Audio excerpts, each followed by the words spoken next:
I am Ben Anderson. I've developed a program that's a 30-day program that will make sure you succeed. So let's get ready, let's get started, let's take 30 days and change your life.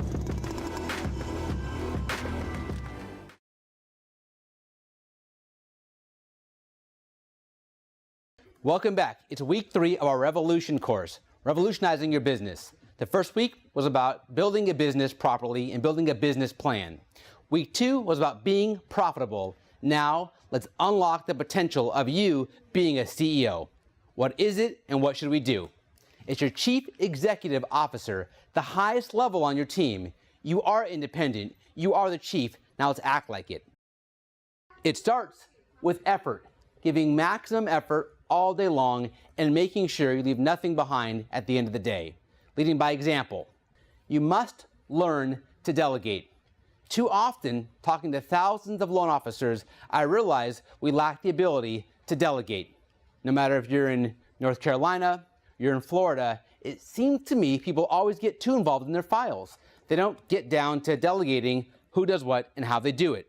If you're going to truly be successful, you have to learn to lean on others. How many hours a day are you spending originating versus getting into files and fixing problems and putting out fires? If the majority of your day you're not spending your time originating, you aren't maximizing your potential. Use the highest and best use activities all day long.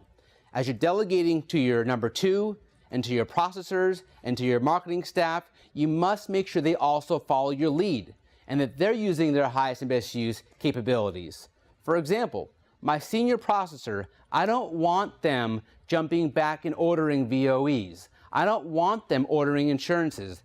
That's not their highest and best use. My junior loan officer, I don't want them ordering insurance or verifications. Everybody must have an attitude of highest and best use. Otherwise, your team can't run efficiently. Think about a restaurant, right? If you got someone that's a cook and someone that's a waiter, someone that's seating the guests and someone that's ordering the food, you have to have people doing different things at the same time. So having an effective team is making sure everybody has a job to do, it's clearly defined, and they do that job to its highest and best use all the time. Once they understand their use, you must set the tone. It's not just doing it, but how you approach doing it. It's a mindset. It's positivity. I have a rule on my team. Negativity is at the door. No complaining, no arguing. Consistency and persistency. So if you're in your job and you're doing what it is you have to do, your team's going to succeed. So my processors, when they get in the office, they have their job. But the tone is they're focused. They're in the moment. They're being efficient. They're doing well at communicating. They're responding with a good attitude. So having a good attitude yourself sets the tone for your team to have a positive outlook. So your mental approach is as important as your time management skills. You must set the tone as your CEO. If you come in on a Monday from a Friday weekend and you're depressed or you're discouraged, how's your team going to act? Now you're thinking like a CEO.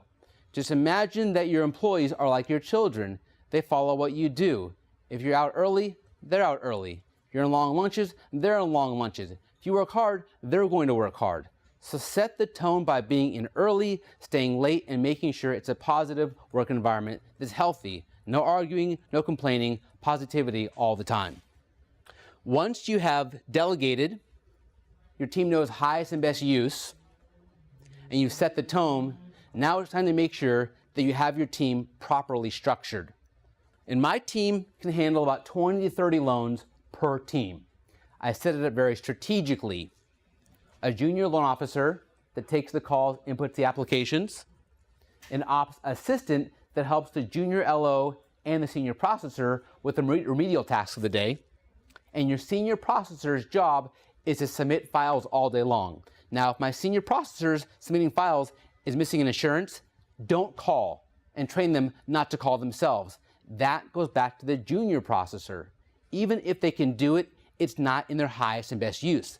That's delegating as a CEO. And my marketing team is responsible for making sure my business is always flowing. It takes money to invest back in your team, which is why it's crucial in our week number 2's meeting that you take away how much profit you have to make and invest back in your team. That's a true CEO. So my process flow goes like this. I take the information, I take the basic application, I hand that loan over to my junior loan officer.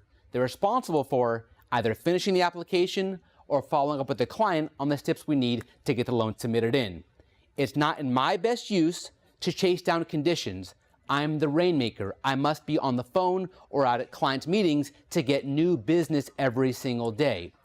The only thing you should be doing as a CEO is what nobody else can do. Ask the question, right?